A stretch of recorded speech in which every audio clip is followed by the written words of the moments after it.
Friends, welcome to Kavya Nayana cooking channel. ನಾನು ಸುಷ್ಮಾ. ಬನ್ನಿ ಇವತ್ತು ಯುಗಾದಿ ಹಬ್ಬದ ಸ್ಪೆಷಲ್ ಆಗಿ ಹಳ್ಳಿ ಸ್ಟೈಲ್ ಅಲ್ಲಿ ಕಾಳು ಸಾಂಬಾರ್ನ ಅಥವಾ ಕಾಳು ಗೊಜ್ಜನ್ನ ಯಾವ ತರ ಮಾಡೋದು ಅಂತ ತೋರಿಸ್ಕೊಡ್ತಾ ಇದ್ದೀನಿ.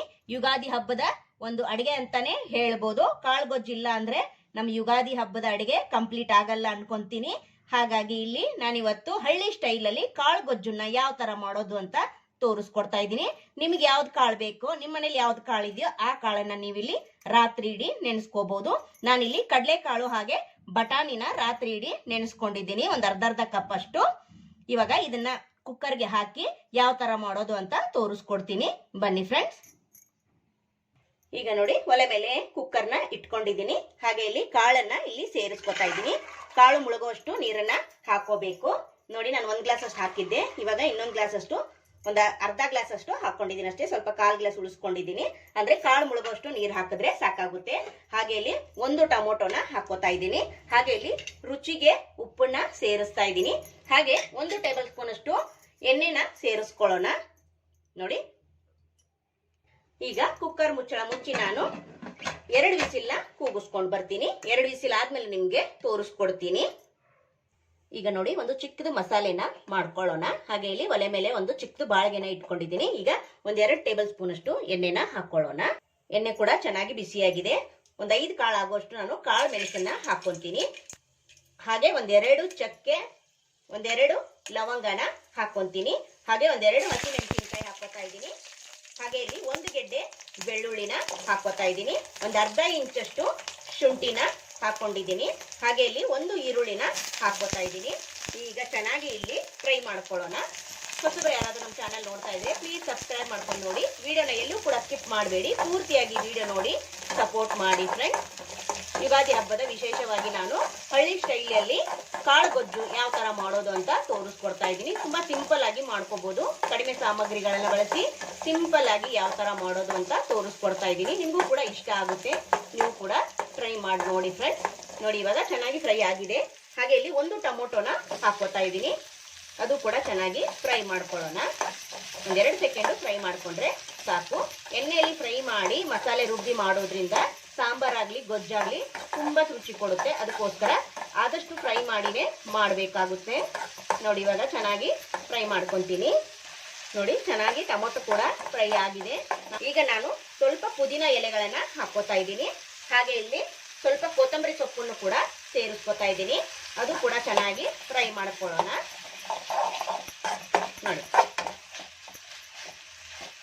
ನೋಡಿ ಚೆನ್ನಾಗಿ ಫ್ರೈ ಆಗಿದೆ. ಹಾಗೆ ಇಲ್ಲಿ ಒಂದು 1/4 ಕಪ್ ಅಷ್ಟು ಒಣ ಕೊಬ್ಬರಿ ಪುಡಿನ ಹಾಕೋತಾ ಇದ್ದೀನಿ.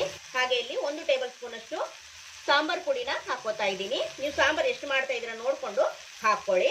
ಹಾಗೆ ಇಲ್ಲಿ ಧನಿಯಾ ಪುಡಿ ಕೂಡ 1 ಟೇಬಲ್ ಸ್ಪೂನ್ ಅಷ್ಟು ಹಾಕೋತಾ ಇದ್ದೀನಿ. ನೋಡಿ, ಈಗ ಮತ್ತೆ ಚೆನ್ನಾಗಿ ಫ್ರೈ ಮಾಡ್ಕೊಳ್ಳೋಣ. ನೋಡಿ, ನಾನು ಸ್ವಲ್ಪ ಮಾಡೋದ್ರಿಂದ ನಾನು 1 ಸ್ಪೂನ್ ಅಷ್ಟು ಸಾಂಬಾರ್ ಪುಡಿ ಹಾಗೆ 1 ಸ್ಪೂನ್ ಅಷ್ಟು ಧನಿಯಾ ಪುಡಿನ ಸೇರಿಸ್ಕೊಂಡಿದ್ದೀನಿ. ನೀವು ಜಾಸ್ತಿ ಮಾಡೋದಾದ್ರೆ ಜಾಸ್ತಿ ಕೂಡ ಹಾಕೋಬಹುದು. ನೋಡಿ, ಇವಾಗ ಫ್ರೈ ಆಗಿದೆ. ಇವಾಗ ಇದನ್ನ ಒಂದು 5 ನಿಮಿಷ ತಣ್ಣಗಾಗೋದಕ್ಕೆ ಬಿಡೋಣ.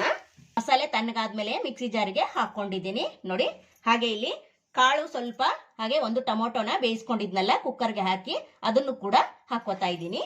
ಸ್ವಲ್ಪ ಕಾಳು ಬೇಯಿಸಿರೋದು ಹಾಕೊಂಡ್ರೆ ಮಸಾಲೆ ತುಂಬಾ ಚೆನ್ನಾಗಿರುತ್ತೆ. ಹಾಗೆ ಗೊಜ್ಜು ಕೂಡ ಸೂಪರ್ ಆಗುತ್ತೆ. ಸ್ವಲ್ಪ ನೀರನ್ನ ಸೇರಿಸ್ಕೊಂಡು ಇಲ್ಲಿ ನುಣ್ಣಗೆ ಪೇಸ್ಟ್ನ ರುಬ್ಕೊಂಡು ಬರ್ಬೇಕು ನಾವು. ನೋಡಿ, ಇವಾಗ ನೈಸ್ ಆಗಿ ಪೇಸ್ಟ್ ಮಾಡ್ಕೊಂಡು ಬಂದಿದ್ದೀನಿ. ನೋಡಿ, ಇಷ್ಟು ನೈಸ್ ಆಗಾದ್ರೆ ಸಾಕು. ಬೇಯಿಸಿಟ್ಕೊಂಡಿರೋ ಕಾಳನ್ನ ಒಂದು ಪಾತ್ರೆಗೆ ತೆಗೆದಿಟ್ಟಿದ್ದೀನಿ. ಮತ್ತೆ ಅದೇ ಕುಕ್ಕರ್ಗೆನೆ ಒಂದು 4 ಟೇಬಲ್ ಸ್ಪೂನ್ ಅಷ್ಟು ಎಣ್ಣೆನ ಹಾಕೊಳ್ಳೋಣ. ಎಣ್ಣೆ ಕೂಡ ಚೆನ್ನಾಗಿ ಬಿಸಿ ಆಗಿದೆ. ನಾನಿಲ್ಲಿ 1 ಈರುಳ್ಳಿನ ಸಣ್ಣದಾಗಿ ಕಟ್ ಮಾಡ್ಕೊಂಡಿದ್ದೀನಿ, ಅದನ್ನ ಹಾಕೋತಾ ಇದ್ದೀನಿ. ಚೆನ್ನಾಗಿ ಈರುಳ್ಳಿನ ಫ್ರೈ ಮಾಡ್ಕೊಳ್ಳೋಣ. ಇನ್ನು ಯಾರೆಲ್ಲ ಚಾನಲ್ಗೆ ಸಬ್ಸ್ಕ್ರೈಬ್ ಮಾಡ್ಕೊಂಡಿಲ್ಲ ಪ್ಲೀಸ್ ಹೋಗಿ ಸಬ್ಸ್ಕ್ರೈಬ್ ಮಾಡ್ಕೊಳ್ಳಿ.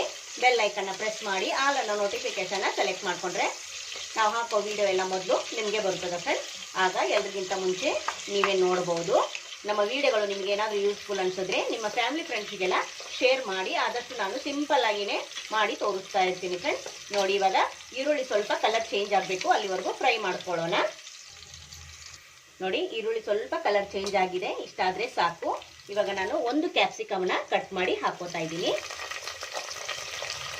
ಹಾಗೆ 1 ಆಲೂಗಡ್ಡೆನ ಸಿಪ್ಪೆ ಬಿಡಿಸಿ ಕಟ್ ಮಾಡಿ ಹಾಕೋತಾ ಇದ್ದೀನಿ. ಹಾಗೆ ಒಂದು ಕ್ಯಾರೆಟ್ನ ಕಟ್ ಮಾಡಿ ಹಾಕೋತಾ ಇದ್ದೀನಿ. ನಿಮಗೆ ಇದೇ ತರಕಾರಿ ಅಂತ ಏನಿಲ್ಲ, ನಿಮ್ಗೆ ಯಾವ್ದು ಬೇಕೋ ತರಕಾರಿ ಅದನ್ನು ನೀವು ಇಲ್ಲಿ ಹಾಕೋಬಹುದು. ಬದನೆಕಾಯಿ ಇದ್ರೂ ಕೂಡ ಹಾಕೊಳ್ಳಿ, ತುಂಬ ಚೆನ್ನಾಗಿರುತ್ತೆ. ಈಗ ಚೆನ್ನಾಗಿ ಮಿಕ್ಸ್ ಮಾಡ್ಕೊಳ್ಳೋಣ.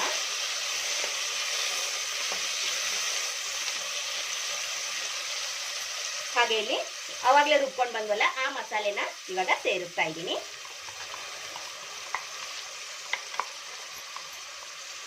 ಈಗ ಚೆನ್ನಾಗಿ ಒಂದ್ಸತಿ ಮಿಕ್ಸ್ ಮಾಡ್ಕೊಳ್ಳೋಣ. ಜಾಸ್ತಿ ಮಸಾಲೆ ಕೂಡ ಬೇಡ ಫ್ರೆಂಡ್ಸ್, ಯಾಕಂದ್ರೆ ಬೇಸಿಗೆ ಇರೋದ್ರಿಂದ ಜಾಸ್ತಿ ಮಸಾಲೆ ಕೂಡ ತಿನ್ನಬಾರ್ದಲ್ವಾ, ಅದಕ್ಕೋಸ್ಕರ ಒಂದು 1/4 ಕಪ್ ಆಗುವಷ್ಟು ಮಸಾಲೆನ ಮಾತ್ರ ನಾನು ಹಾಕೊಂಡಿದ್ದೀನಿ. ನೀವು ಜಾಸ್ತಿ ಕ್ವಾಂಟಿಟಿ ಕೂಡ ಮಾಡ್ಕೋಬಹುದು. ಈಗ ಮಿಕ್ಸಿ ಜಾರ್ಗೆ ಸ್ವಲ್ಪ ನೀರನ್ನ ಹಾಕಿ ಇದರಲ್ಲೇ ಹಾಕೊಂತೀನಿ. ಈಗ ನೋಡಿ ಮಸಾಲೆ ಮತ್ತೆ ಹಾಗೆ ಮಿಕ್ಸಿ ಜಾರ್ಗೆ ಹಾಕೊಂಡು ನೀರನ್ನ ಹಾಕೊಂಡಿದ್ದೀನಿ. ಈಗ ಚೆನ್ನಾಗಿ ಮಿಕ್ಸ್ ಮಾಡ್ಕೊಳ್ಳೋಣ. ನಾವು ಅವಾಗಲೇ ಬೇಯಿಸಿ ಇಟ್ಕೊಂಡ್ವಲ್ಲ ಕಾಳನ್ನ, ಅದನ್ನು ಕೂಡ ಹಾಕೊಳ್ಳೋಣ. ನೀರು ಸಮೇತಾನೆ ಹಾಕೊಳ್ಳಿ. ನೋಡಿ, ನಿಮಗೆ ಗೊಜ್ಜು ತೆಳು ಬೇಕಂದ್ರೆ ಸ್ವಲ್ಪ ನೀರನ್ನ ಹಾಕೊಳ್ಳಿ, ಇಲ್ಲ ನಮಗೆ ಗಟ್ಟಿನೇ ಬೇಕಂದ್ರೆ ಇಷ್ಟು ನೀರು ಸಾಕಾಗುತ್ತೆ. ನಾವು ಮುಂಚೆನೆ 2 ಗ್ಲಾಸ್ ಅಷ್ಟು ನೀರನ್ನ ಹಾಕಿ ಕಾಳುಗಳನ್ನ ಬೇಯಿಸ್ಕೊಂಡಿದ್ವಲ್ಲ ಅಷ್ಟೇ ನೀರಲ್ಲಿ ಸಾಕಾಗುತ್ತೆ. ಜಾಸ್ತಿ ತೆಳು ಕೂಡ ಬೇಡ. ಗೊಜ್ಜಂದ್ರೆ ಚಪಾತಿಗೂ, ರೊಟ್ಟಿಗೂ, ಹಾಗೆ ದೋಸೆಗೂ, ಬಿಸಿ ಬಿಸಿ ಅನ್ನಕ್ಕೂ, ಮುದ್ದೆಗೂ ತುಂಬಾ ಚೆನ್ನಾಗಿರುತ್ತೆ. ನೀವು ಕೂಡ ಒಂದ್ಸತಿ ಟ್ರೈ ಮಾಡಿ ನೋಡಿ, ಈ ರುಚಿ ನಿಮಗೂ ಕೂಡ ಗೊತ್ತಾಗುತ್ತೆ. ಯುಗಾದಿ ಹಬ್ಬಕ್ಕೆ ಒಂದ್ಸಲ ಟ್ರೈ ಮಾಡಿ ನೋಡಿ ಫ್ರೆಂಡ್ಸ್, ತುಂಬಾ ರುಚಿಯಾಗಿರುತ್ತೆ. ಇವಾಗ ನೋಡಿ ಚೆನ್ನಾಗಿ ಮಿಕ್ಸ್ ಮಾಡ್ಕೊಂಡಿದ್ದೀನಿ.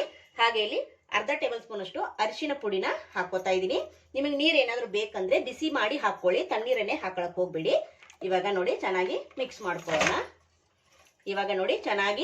ಮಾಡ್ಕೊಳ್ಳೋಣ. ಉಪ್ಪು ಅವಾಗಲೇ ಕಾಳು ಬೇಯಿಸೋದಕ್ಕೆ ಹಾಕೊಂಡಿದೀವಿ, ನೀವು ಬೇಕಂದ್ರೆ ರುಚಿ ನೋಡಿ ಮತ್ತೆ ಹಾಕೋಬಹುದು. ಈಗ ಕುಕ್ಕರ್ ಮುಚ್ಚಳ ಮುಚ್ಚಿ ನಾನು 2 ವಿಸಿಲ್ನ ಕೂಗಿಸ್ಕೊಂಡ್ ಬರ್ತೀನಿ. ಮುಂಚೆನೆ 2 ವಿಸಿಲು ಕೂಗಿಸ್ಕೊಂಡು ಬಂದಿದೀವಿ. ಈಗ ತರಕಾರಿ ಹಾಕಿರೋದ್ರಿಂದ ಮತ್ತೆ 2 ವಿಸಿಲ್ ಆದ್ರೂ ಕೂಗಿಸ್ಕೋಬೇಕು. 2 ವಿಸಿಲ್ ಆದ್ಮೇಲೆ ನಿಮ್ಗೆ ಸಿಗ್ತೀನಿ. 2 ವಿಸಿಲ್ ಆಗಿದೆ ಫ್ರೆಂಡ್ಸ್, ತೋರಿಸ್ಕೊಡ್ತೀನಿ ಯಾವ ತರ ಆಗಿದೆ ಅಂತ. ಯುಗಾದಿ ಹಬ್ಬದ ವಿಶೇಷ ಕಾಳುಗೊಜ್ಜು ಸೂಪರ್ ಆಗಿ ರೆಡಿ ಆಗಿದೆ. ನೀವು ಕೂಡ ಒಂದ್ಸತಿ ಟ್ರೈ ಮಾಡಿ ನೋಡಿ ಫ್ರೆಂಡ್ಸ್. ನೋಡಿ, ಇಷ್ಟು ತಿಕ್ಕಾಗಿದ್ರೆ ಸಾಕು. ನೋಡಿ, ಸೂಪರ್ ಆಗಿ ಕಾಣಿಸ್ತಾ ಇದೆ, ಹಾಗೆ ಟೇಸ್ಟು ಕೂಡ ಸಖತ್ತಾಗಿದೆ ಫ್ರೆಂಡ್ಸ್. ಯುಗಾದಿ ಹಬ್ಬಕ್ಕೆ ನೀವು ಕೂಡ ಒಂದ್ಸತಿ ಟ್ರೈ ಮಾಡಿ ನೋಡಿ, ನಿಮ್ಗೂ ಕೂಡ ಇಷ್ಟ ಆಗುತ್ತೆ. ನೋಡಿ, ಸೂಪರ್ ಆಗಿ ಬಂದಿದೆ, ಪರಿಮಳ ಮನೆ ತುಂಬಾ ಸಖತ್ತಾಗಿದೆ ಫ್ರೆಂಡ್ಸ್. ಲಾಸ್ಟ್ ಅಲ್ಲಿ ನಾನು ಕೊತ್ತಂಬರಿ ಸೊಪ್ಪನ್ನ ಹಾಕೋತಾ ಇದ್ದೀನಿ. ಫೈನಲ್ ಆಗಿ ನಮ್ಮ ಯುಗಾದಿ ಹಬ್ಬದ ಸ್ಪೆಷಲ್ ಆಗಿ ಹಳ್ಳಿ ಶೈಲಿಯಲ್ಲಿ ನಾನು ಕಾಳುಗೊಜ್ಜನ್ನ ಯಾವ ತರ ಮಾಡೋದ್ನಂತ ನೋಡಿದ್ರಲ್ಲ ಫ್ರೆಂಡ್, ತುಂಬಾ ರುಚಿಯಾಗಿ ಬಂದಿದೆ, ಸೂಪರ್ ಆಗಿದೆ ಪರಿಮಳ. ನೋಡಿ, ಸಖತ್ತಾಗಿ ಬರ್ತಾ ಇದೆ. ಬನ್ನಿ ಇವಾಗ ಬೌಲ್ಗೆ ಸರ್ವ್ ಮಾಡ್ಕೊಳ್ಳೋಣ. ತುಂಬಾ ರುಚಿಯಾದ ಹಳ್ಳಿ ಶೈಲಿಯಲ್ಲಿ ಯುಗಾದಿ ಹಬ್ಬದ ವಿಶೇಷವಾಗಿ ಕಾಳುಗೊಜ್ಜು ಯಾವ ತರ ಮಾಡೋದ್ನಂತ ನೋಡಿದ್ರಲ್ಲ ಫ್ರೆಂಡ್ಸ್, ತುಂಬಾ ರುಚಿಯಾಗಿದೆ. ನೀವು ಕೂಡ ಒಂದ್ಸತಿ ಟ್ರೈ ಮಾಡಿ, ನಿಮ್ಗೂ ಕೂಡ ತುಂಬಾ ಇಷ್ಟ ಆಗುತ್ತೆ. ನೀವು ರೊಟ್ಟಿ ಜೊತೆಗೆ, ಚಪಾತಿ ಜೊತೆಗೆ, ಪೂರಿ ಜೊತೆಗೆ, ಹಾಗೆ ಬಿಸಿ ಅನ್ನಕ್ಕೆ ತುಂಬಾ ಅಂದ್ರೆ ತುಂಬಾ ಚೆನ್ನಾಗಿರುತ್ತೆ ಫ್ರೆಂಡ್ಸ್. ನೀವು ಕೂಡ ಒಂದ್ಸತಿ ಟ್ರೈ ಮಾಡಿ ನೋಡಿ. ಈ ವಿಡಿಯೋ ನಿಮಗೆ ಇಷ್ಟವಾದ್ರೆ ಪ್ಲೀಸ್ ಲೈಕ್ ಮಾಡಿ, ಶೇರ್ ಮಾಡಿ, ಕಮೆಂಟ್ ಮಾಡಿ, ಸಬ್ಸ್ಕ್ರೈಬ್ ಮಾಡ್ಕೊಳ್ಳಿ. ನಮ್ಮ ವಿಡಿಯೋ ನೋಡಿದ್ದಕ್ಕಾಗಿ ನಿಮ್ಮೆಲ್ಲರಿಗೂ ಧನ್ಯವಾದಗಳು. Thank you for watching. ನಮಸ್ಕಾರ ಫ್ರೆಂಡ್ಸ್.